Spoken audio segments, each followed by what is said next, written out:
Saudara Menteri Keuangan Purbaya Yudi Sadewa optimistis indeks harga saham gabungan atau IHSG akan menembus level 9.000 pada akhir tahun 2025 atau tahun ini.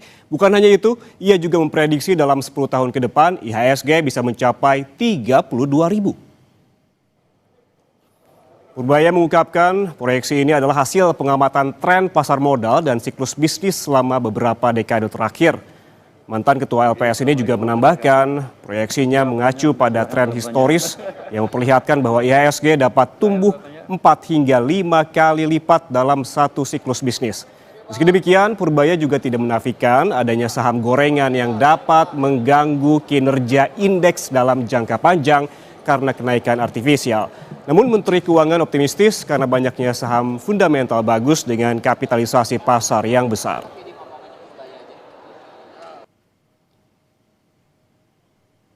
Coba lihat IHSG, kan waktu itu dibilang akan hancur. Orang pasar pintar-pintar, mereka akan menganalisa perkataan saya seperti apa, kebijakan saya seperti apa, mereka akan implement dalam bentuk posisinya di portofolio. Memang di sini ada saham gorengan ada kan, tapi yang fundamental kan banyak yang besar-besar. Makanya indeks bisa naik ke atas. Tulisannya gimana indeks to the moon saya bilang. Itu menciptakan optimisme juga. Harga tahun ini berapa? 9.000. 10 tahun lagi ke depan berapa? 32.000. Orang bilang saya ngomong sembarangan. Tapi itu berdasarkan dari pengalaman 30 tahun, 20 tahun terakhir, 25 tahun terakhir.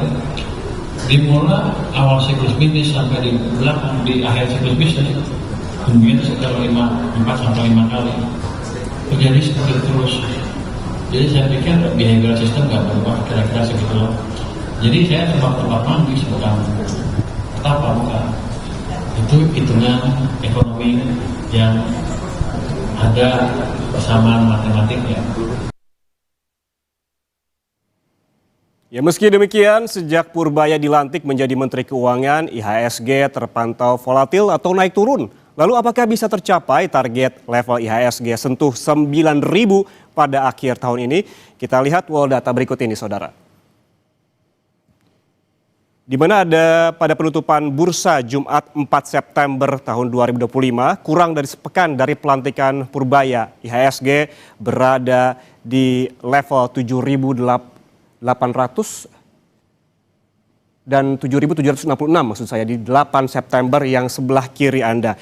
Di mana pada hari pelantikan di 8 September pasar saham justru merespons negatif turun ke level 7.766 dan juga tepat setelah 1 bulan pelantikan Purbaya kondisi berbalik di mana IHSG rebound di level 8.166 di 8 Oktober tahun ini atau naik 5,1%. Bahkan saudara ini menyentuh level tertinggi sepanjang masa yaitu 8.257 pada 10 Oktober. Dan kemudian penopangnya adalah saham-saham konglomerat utamanya milik Prayogo Pangestu.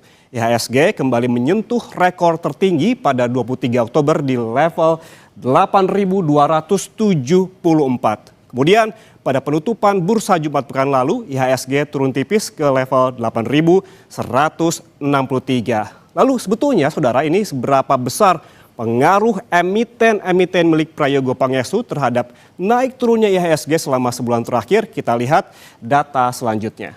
Nah ini dia. Di sini saudara berdasarkan data Bursa Efek Indonesia untuk perdagangan 6 hingga 10 Oktober 2025, PT Petrindo Jaya Kreasi yang bergerak di sektor pertambangan mineral dan juga energi dengan kode saham cuan jadi penggerak terbesar IHSG sebesar 34,6 poin dengan kenaikan 51,88%. Ini disusul dengan Barito Pasifik dan juga Chandra Daya Investasi alias BRPT dan CDIA yang masing-masing berkontribusi 25,6 dan 17,1 indeks poin. Sementara itu saudara, Barito Renewable Energy atau BREN menyumbang 12,3 poin dengan kapitalisasi saham publik sebesar 173,16 triliun rupiah bukan hanya pengerek IHSG, saham-saham milik Prayogo Pangestu juga jadi biang keladi, di mana IHSG sempat ambruk pada akhir Oktober lalu. Lebih jelas kita lihat data berikutnya. Nah, di sini terlihat saudara ada fenomena tak biasa yang terjadi pada 27 Oktober di mana IHSG ambruk lebih dari 3% hanya dalam hitungan menit. Saham-saham milik Prayogo Pangestu masuk dalam 10 emiten yang paling membebani kinerja IHSG. Tak tanggung-tanggung, total kehilangan kapitalisasi emiten-emiten Prayogo ditaksir mencapai 126 triliun rupiah. Kehilangan paling jumbo adalah emiten brand, ini sebesar 69,44 triliun rupiah. Kemudian ada BRPT dan juga Cuan yang masing-masing 30 dan juga 20 triliun.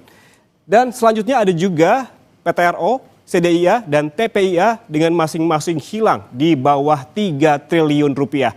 Meski demikian, saham-saham milik Prayogo Pangestu perlahan bangkit, namun apakah masih menguasai kapitalisasi pasar terbesar? Kita lihat data selanjutnya.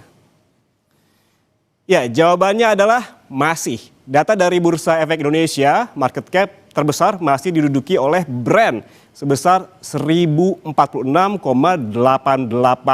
triliun rupiah. Kemudian disusul oleh BCA sebesar 1009,9 triliun, ada juga DCI ini 826,5 triliun rupiah dan juga masih ada emiten milik Prayogo Pangestu yaitu TPIA sebesar 802,39 triliun rupiah dan ada BIAN 802,39 triliun rupiah. Saudara, optimisme Menteri Keuangan di mana IHSG sentuh 9.000 akhir tahun ini sedikit banyak juga dipengaruhi aksi beli asing yang perlahan mulai masuk pada sesi perdagangan Jumat pekan lalu. Ada 1,13 triliun yang masuk. Kemudian seminggu terakhir ada 5,5 triliun rupiah yang masuk dan 1 bulan terakhir ada 14 triliun rupiah yang masuk ke pasar saham Indonesia. Lalu saudara, faktor apa lagi yang bisa dijadikan acuan fundamental agar target IHSG sentuh 9.000 pada akhir tahun ini bisa tercapai? Jangan kemana-mana, Kompas Bisnis sesaat lagi akan mengulasnya lebih lengkap untuk Anda tentunya.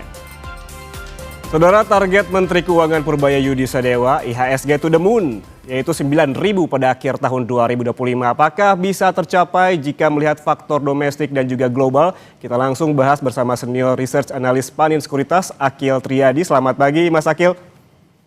Iya, halo, selamat pagi Mas Ian. Mas Akil, bagaimana nih? Ada optimisme yang sama, to the moon 9.000 di akhir tahun ini IHSG? Ya, kami dari Panin Sekuritas melihat target 9.000 ini ya mungkin saja ya akan bisa tercapai oleh IHSG kita ya. Namun kalau kami melihat bahwa target dari Panin Sekuritas itu di level 8.500 di tahun 2025 ini. Kenapa? Karena memang saat ini kita lihat daripada kebijakan dari domestik itu juga cukup positif. Dari Pak Purbaya kan udah kasih insentif ya ke perbankan untuk disalurkan ya kepada market ekonomi. Nah, ini yang bisa mendorong dari daya beli dan juga perbaikan pertumbuhan GDP kita. Nah, terus kalau kita ngelihat ke globalnya ini juga lumayan positif karena kalau kita lihat ini juga mendorong optimisme dari para investor. Pertama, kita coba lihat dari suku bunga The Fed. Kemarin kan kita tahu bahwa The Fed udah memangkas suku bunganya 25 basis point sesuai ekspektasi kita. Namun kan kekhawatiran nanti Desember gitu ya. Apakah di Desember ini The Fed memang tidak mau ya memangkas suku bunganya? Tapi kalau ini dipangkas lagi di bulan Desember gitu ya, kami melihatnya mungkin potensi dari target kami untuk IHSG 8.500 ini akan tercapai, bahkan akan melampaui gitu ya. Karena sekarang concernnya tidak hanya dari suku bunga The Fed, tapi juga terkait tensi dagang antara Amerika Serikat dan juga China ya. Nah, ini kan sudah mulai mereda gitu ya Mas ya. Karena kalau sudah ada kepastian, sudah ada perkembangan dari ekonomi yang kembali berjalan gitu ya, dari siklusnya, dari global juga jalan, terus dari domestiknya juga jalan, ini tidak menutup kemungkinan untuk IHSG kembali rally gitu ya.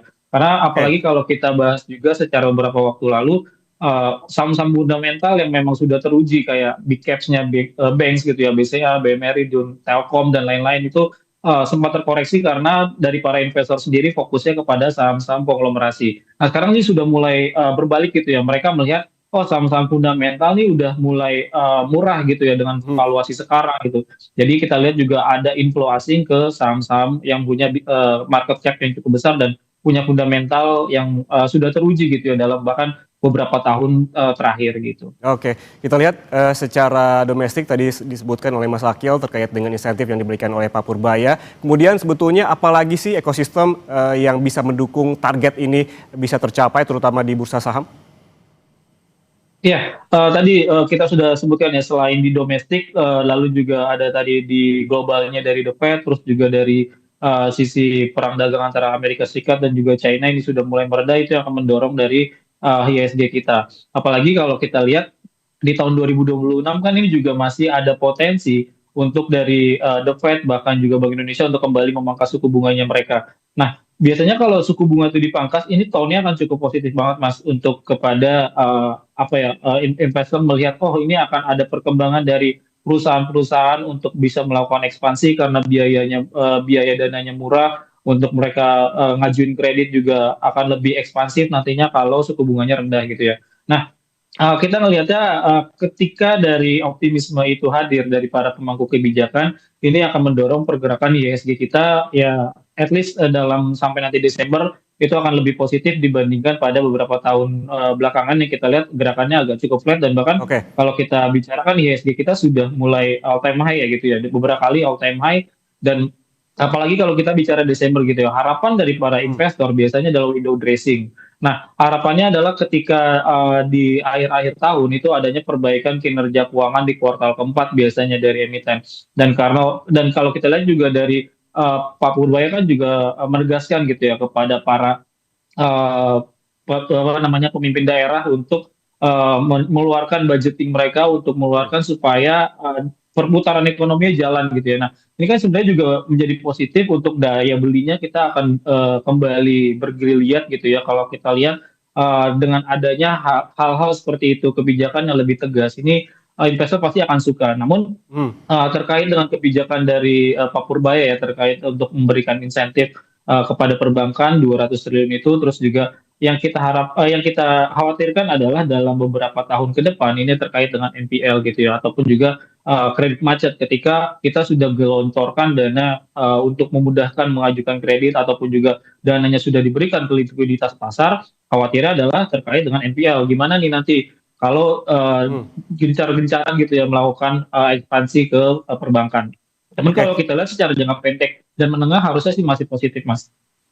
Oke, kalau kita melihat tadi di sektor perbankan begitu, terutama Himbara sudah ada uang yang digelontorkan 200 triliun kepada bank-bank Himbara begitu. Kemudian di sini juga kinerjanya seperti apa yang Anda lihat dan juga Danantara digenjot untuk memaksimalkan hal ini yang hingga saat ini bahkan belum terlihat begitu. Ya, kalau kita melihatnya dari sisi Danantara lalu juga Kementerian Keuangan kasih ke perbankan gitu ya. Harapannya memang dari para investor ya, ini kita melihat dari sisi investornya dulu. Investor ngelihat ketika ada Danantara masuk ke bank-bank Himbara ini, terus juga ada gelontoran dana dari Menteri Keuangan, ini harusnya akan lebih positif karena investor ngelihatnya ketika ada Danantara adalah dividen. Nah, harapannya dividen yang akan diberikan oleh bank-bank himbara ini akan lebih besar dibandingkan pada tahun-tahun sebelumnya sebelum ada Danantara masuk dalam bank-bank BUMN ini. Nah, kita ngelihatnya itu yang menjadi katalis positifnya karena mereka akan Hmm, mengincar dari dividen dari para investor. Terus kedua harapannya dengan adanya Pak Purba yang ngasih insentif seperti ini untuk pengajuan ataupun juga pertumbuhan kredit ini akan lebih positif dibandingkan dari ekspektasi pasar gitu ya. Kalau kita lihat ekspektasinya kan karena adanya perlambatan daya beli, perlambatan ekonomi, ekspektasinya adalah untuk pertumbuhan kredit itu hanya di sekitar 5-7% gitu ya. Nah, kalau ini agak cukup agresif gitu, sampai dengan kuartal 4 kan bahkan Pak Kurbay sudah mewanti-wanti ya, pokoknya sampai kuartal keempat ataupun akhir tahun ini harus disalurkan seluruh dananya, baik itu yang dia tegaskan kepada bank-bank himbara ataupun kepada kepala-kepala daerah. Nah, ini yang kita lihat bahwa itu akan menjadi investor akan positif melihatnya dan dia akan optimis ya melihat oke. pertumbuhan ekonomi. GDP kan dari mereka juga bilang akan lebih di atas 5% gitu ya dan kita ngelihat itu juga possible banget ketika dari para pemangku kebijakan cukup positif untuk ke marketnya gitu ya. Bahkan Bank Indonesia pun juga sejalan gitu ya. Mereka sudah pangkas suku bunga beberapa kali di tahun ini. Harusnya ini akan lebih positif dalam jangka pendek dan jangka menengah kami melihat. Cuman Oke. yang perlu dipertanyakan adalah jangka panjangnya seperti apa nanti, apakah akan takutnya NPL perbankan meningkat ataupun juga terjadi inflasi, itu juga yang menjadi khawatiran pasar sebenarnya. Oke, yang juga menjadi angin segar di pasar modal akhir-akhir ini, Mas Akil, ini ada aksi beli asing yang perlahan masuk meskipun tidak menutup yang keluar sebelumnya begitu. Dan yang masuk itu adalah didominasi oleh emiten-emiten blue chip. Apakah Anda melihat prediksi ke depannya justru angin berbalik arah dari emiten konglomerat kembali ke emiten-emiten blue chip? Ya, kami melihat dalam jangka pendek ini ya, seperti yang kita sudah sempat bahas, Mas Ian, bahwa dalam jangka pendek dengan kebijakan dari domestik, Pak Purbaya dan juga Bank Indonesia, harusnya inflow asing lebih kepada saham-saham yang blue chip ya, kepada misalnya kayak BCA, BMRI, BRI, BNI, terus juga kalau sektor lain misalnya kayak Telkom, kayak Astra gitu. Kita lihat itu inflow asing dalam beberapa hari terakhir itu masuk ya ke saham-saham yang punya fundamental sudah teruji lah ibaratnya dalam bahkan 10 tahun, 20 tahun belakangan. Nah, itu yang kami lihatnya adalah kenapa investor asing masuk ke dalam saham-saham tersebut sudah balik lagi gitu, walaupun kalau kita lihat secara prudent itu masih net sell gitu ya. Nah, teman dalam jangka pendek ini kalau kita lihat ini pertama terkait dengan valuasi. Valuasi dari saham-saham fundamental bagus tadi kita sebut itu sudah cukup murah. Kedua terkait dengan result kuartal 3 tahun 2025 ini. Jadi laporan keuangannya overall lebih positif dibandingkan kuartal kedua ya, dan harapannya memang di kuartal keempat akan lebih digencarkan lagi, apalagi kalau tadi kita ekspektasinya adalah gelontoran dana, terus juga kebijakan yang cukup ketat dari Pak Purbaya, terus juga suku bunga lebih rendah, harusnya di kuartal 4 kinerja keuangan, laporan keuangan perusahaan itu akan lebih positif juga. Jadi kita lihat itu cukup inline semuanya ya, terkait dengan optimisme IHSG kita akan bisa tembus ke level 8.500 atau bahkan ya targetnya Pak Purbaya bisa mungkin tercapai gitu ya. Oke, kalau kita melihat laporan keuangan dari sejumlah bank himbara juga ini merupakan angin segar selain juga dana asing yang masuk ya. Tapi kalau kita bergerak lagi ke saham konglomerat ini Mas Akil, ini di akhir Oktober lalu ini sempat ambruk. Ini diduga dipengaruhi oleh Morgan Stanley Capital International yang akan mengumumkan indeks terbaru pada 5 November. Sebetulnya ini seberapa besar pengaruhnya? Ya, menurut kita cukup besar ya, karena mereka mengubah aturan dari free float yang mereka pakai. Yang tadinya misalnya free float yang paling besar adalah kayak banking, BCA, terus juga ada juga beberapa saham konglomerasinya dari Pak Prajogo juga masuk ke MSCI ini kan kalau kita lihat ketika lebih ketat gitu ya. Ibaratnya ini kan kalau secara gampangnya kita bicarakan ini akan lebih ketat untuk penyeleksian saham-saham yang masuk ke MSCI. Nah, saham-saham masuk MSCI ini kan biasanya ataupun juga kalau kita lihat secara historical itu banyak dimasuki oleh investor-investor asing karena mereka juga nggak terlalu melihat gitu ya, gimana nih secara fundamental, secara detail ya gitu ya. Nah, ketika sudah masuk MSCI Index, biasanya itu akan fund manager akan terutama yang di asing ya, itu akan lebih proven untuk bisa beli saham-saham yang masuk ke MSCI Index. Nah, ketika hal itu terjadi ya, bahwa investor asing akan masuk ke MSCI Index itu, terus juga pengetatan dari klasifikasi untuk saham yang masuk ke MSCI Index, ini tentu akan lebih memberatkan saham-saham konglomerasi yang kita tahu secara fundamental belum begitu teruji dalam secara historikal. Nah, Oke. kita bicara historikal gitu ya. Tapi kalau secara jangka panjang, mungkin saja ke depan dari saham-saham tersebut juga punya fundamental yang bagus karena punya growth gitu ya. Nah, yang dilihat adalah dari MSCI ini apakah pengen growth yang cukup signifikan gitu ya, atau memang yang growth-nya stabil kayak saham-saham fundamental yang sudah teruji. Nah, kalau kita ngelihat ya secara jangka pendek ini, ketika adanya pengetatan dari klasifikasi MSCI Index, ini akan mendorong saham-saham yang punya growth yang cukup signifikan kayak saham-saham Pak Prajogo, itu akan terkoreksi gitu ya. Ataupun juga orang akan berpikir, wah ini akan sulit nih dari saham-saham Pak Prajogo untuk masuk ke MSCI Index. Susahnya, saham-saham yang belum masuk ke MSCI Index akan susah nih. Nah, itu yang menjadi kekhawatiran investor. Tapi kita masih tunggu, sebenarnya ini belum begitu final karena mereka akan coba hal itu di 2026 kalau nggak salah di bulan Mei untuk kebijakannya itu. Cuman untuk yang terbaru dalam waktu dekat ini tanggal 5 November akan ada pengumuman MSCI Index juga Mas. Jadi ini masih pakai peraturan yang lama mungkin ya, Tuhan.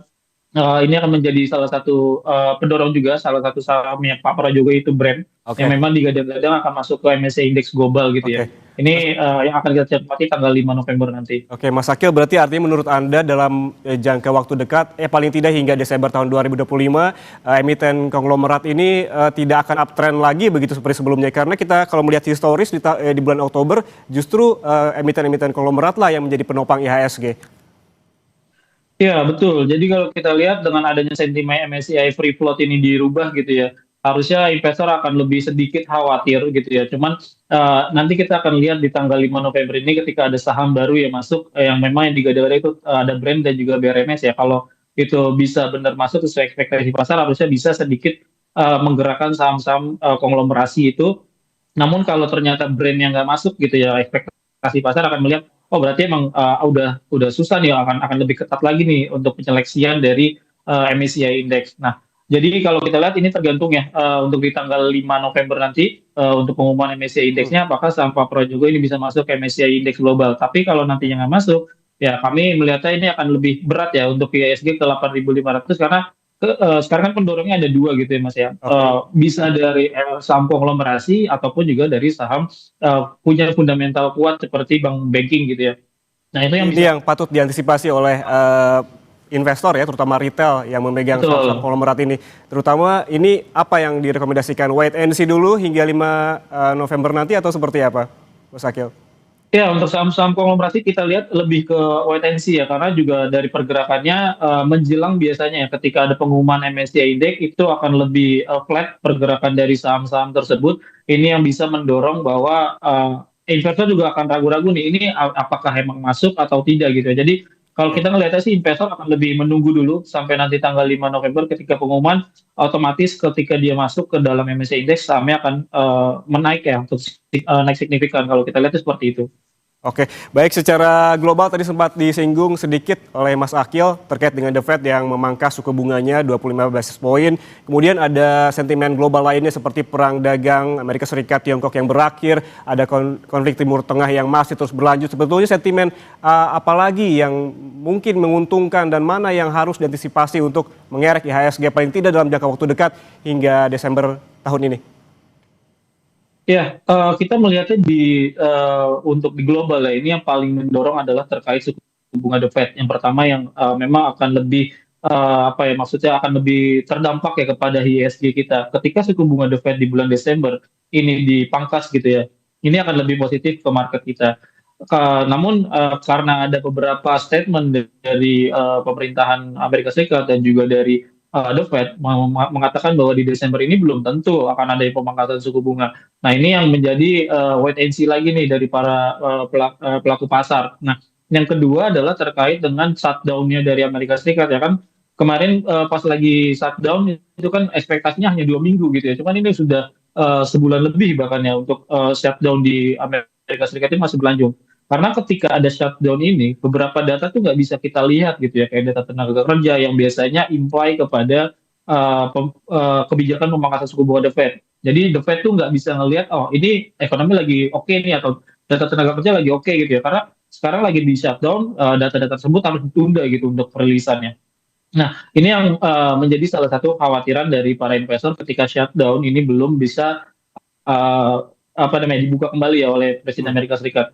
Nah, yang ketiga adalah terkait dengan perang dagang antara Amerika Serikat dan juga China. Kita tahu hari ini sudah mereda. Cuman kalau kita secara historikal kita lihat kan Presiden Trump ini lebih apa ya moodnya tuh agak swing gitu ya. Kita lihat kadang bikin tarif tiba-tiba ya waktu zaman libur Lebaran tiba-tiba market crash gitu ya. Nah, ini yang menjadi khawatiran investor gitu ya. Karena pernyataan-pernyataan dari Presiden Donald Trump terkadang akan membuat shock ya kepada market kita juga ya, itu akan terdampak. Nah, cuman beberapa waktu ke depan dia bahkan sampai saat ini sudah mulai mereda gitu Tony. Jadi itu yang menjadi ketidakpastian semakin tinggi ketika pernyataan-pernyataan dari pemangku kebijakan apalagi elit-elit global itu akan menjadi salah satu yang menjadi investor khawatir untuk masuk apakah ini sudah waktunya masuk, apakah ini sudah aman, itu yang menjadi pertanyaan ya daripada investor. Karena kalau kita lihat flow-nya seperti itu.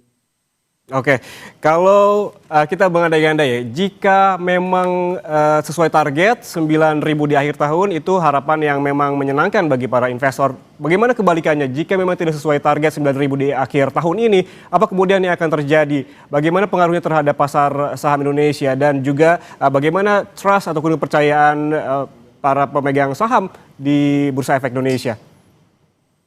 Ya, biasanya ketika dari Menteri Keuangan ataupun juga dari ekonom gitu ya menyatakan untuk target ISG ataupun juga target GDP atau target inflasi gitu ya. Ketika sudah tidak tercapai target, biasanya market akan pesimistis dulu gitu ya. Kan biasanya bicaranya mana nih kok nggak sampai ke 9.000 gitu ya. Nah, nanti akan ada reason-reason yang akan dijelaskan oleh yang membuat target tersebut. Misalnya mungkin ketika adanya penyaluran kreditnya tidak seperti yang diekspektasikan atau untuk daripada penggelontoran dana ke kepala-kepala daerah ini yang harus digerakkan gitu ya. Ini tidak sesuai dengan ekspektasi. Jadi banyak reason-reason yang bisa diberikan kepada para investor supaya agar tetap tenang. Nah, itu yang akan dilakukan oleh apa namanya pemberi target ya ataupun juga pemberi ekspektasi. Nah, ini yang kami lihat seharusnya daripada Menteri Keuangan juga akan lebih memaintain ya apa yang akan disampaikan oleh kepada pelaku pasar karena itu juga akan menenangkan dari pelaku pasar. Jadi kalau pelaku pasar juga tenang, terus juga ada optimisme, harusnya itu juga akan mendorong mereka untuk bisa masuk ya ke saham-saham yang memang mereka pilih gitu ya. Apalagi kalau kita lihat dengan valuasi saham yang dari saham-saham fundamental saat ini sudah cukup murah, ini akan bisa mereka masuk ke chip in ke saham-saham tersebut. Nah, kalau nanti juga apa namanya tidak sampai ke level 9.000, kami melihat investor tidak akan seperti ibaratnya tidak mau masuk lagi gitu ya ke pasar saham Indonesia. Karena kalau kita lihat sebenarnya dengan pergerakan ISG saat ini masih cenderungnya bergerak naik ke atas terus ya, ataupun kalau bahasa teknikalnya uptrend gitu. Nah, ini kalau kita lihat adalah sebuah optimisme dari para investor dalam waktu bahkan 2-3 bulan terakhir ini untuk market yang koreksi secara signifikan kami melihat itu hal yang wajar karena dari marketnya juga cukup bullish untuk pada beberapa hari terakhir. Artinya memang ketika nanti tidak level 9.000 tercapai, hopefully di tahun 2026 itu possible banget untuk tercapai ketika ISG-nya sentuh ke level 8.500 seperti itu. Oke, kalau Anda lihat di akhir tahun 2025 ini sektor mana saja yang punya potensi besar untuk mengerek IHSG dan sektor mana yang juga bertahan? Ya, kami lihat pertama yang menarik adalah terkait saham perbankan ya. Jadi untuk di perbankan ini kan banyak beberapa bulan terakhir itu ditinggalkan oleh para investor karena fokusnya ke saham konglomerasi. Jadi perbankan cukup menarik untuk diperhatikan sampai nanti akhir tahun. Terus yang kedua adalah sektor consumer. Nah, consumer ini juga menarik nih Mas, karena dalam beberapa tahun terakhir ini juga tinggalkan gitu ya, karena berpikirnya adalah labanya mereka terus tergerus karena adanya kenaikan raw material, terus juga dari sisi demand-nya juga kurang bagus karena adanya daya beli yang turun. Ini yang menjadi penopang kenapa saham-saham consumer itu ditinggalkan. Nah, kami ngelihat di sini di kuartal ketiga ini laporan keuangannya saham-saham consumer ini cenderung positif gitu ya. Kayak misalnya kita bicara tentang Unilever, terus juga apalagi saham-saham rokok gitu ya, kayak Gudang Garam, MSW itu naik cukup signifikan dalam beberapa hari terakhir karena dari sisi kebijakan Menteri Keuangan kan dari apa namanya pandangan dari para investor ketika dari Menteri Keuangannya sudah berganti, ini akan lebih positif katanya gitu ya, ketika bukan Ibu Sri Mulyani, emiten rokoknya akan lebih bergeliat. Nah, itulah yang diekspektasikan pasar. Terus itu akan ternyata terimply gitu ya di kuartal ketiga pendapatan dari Gudang Garam dan juga HMSP ini naik cukup signifikan, bahkan secara harapan cukai rokok di tahun 2026 ini tidak akan dinaikkan, itu juga akan menaikkan dari laba bersih mereka. Nah, itu yang akan jadi cukup menarik tuh saham-saham konsumer yang tadinya ditinggalkan. Nah, terus untuk saham konglomerasi gimana? Saham konglomerasi kalau kita lihat ini masih wait and see ya terkait dengan keputusan dari MSCI Index terkait apa free float-nya mereka dan juga nanti di tanggal 5 November. Jadi kita sih harapannya di tahun ini ketika sampai ke 8.500-an itu dua faktor ya. Bisa dari saham-saham fundamental yang kuat itu kembali dilirik investor dan ditambah dengan dorongan dari saham konglomerasi itu bisa mendorong dari ISG mencapai level target kami.